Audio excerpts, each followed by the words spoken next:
Welcome to this video on factor timing, why and how.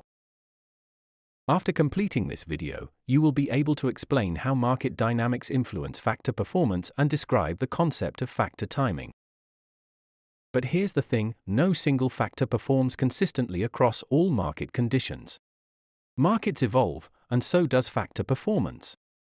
On the screen, you can see the performance of the MTUM Momentum ETF. We can see that the ETF did not perform well during 2020 and from 2022 to 2024.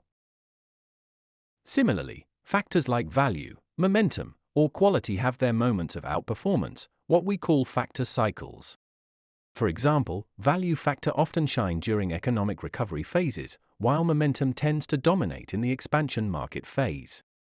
Timing factors help us align with market phases and potentially avoid periods of underperformance. Without timing, we are basically exposed to factors in their downturns. Factor timing isn't just about maximizing returns, it's also about managing risk and achieving better diversification. There have been many academic studies around factor timing. For example, in this paper, Dynamic Factor Rotation Strategy, a business cycle approach, the authors have developed an investment framework that implements dynamic factor rotation strategies aligned with economic conditions.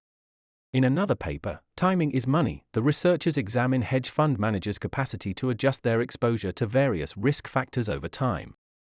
They find that approximately 34% of hedge funds exhibit significant factor timing abilities, particularly concerning market, size, and bond factors. This brings us to a crucial question: how do you time the factors? There can be two approaches for factor timing. The first approach is based on forecasting economic cycles and then aligning factors accordingly. It sounds good in theory but is tough to pull off.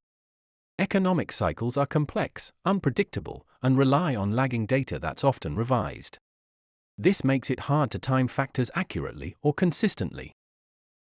The second approach uses price-based momentum. For instance, say you're tracking a factor ETF. You spot a bullish trend using moving average crossovers, enter the trade, and hold until the indicators signal a reversal.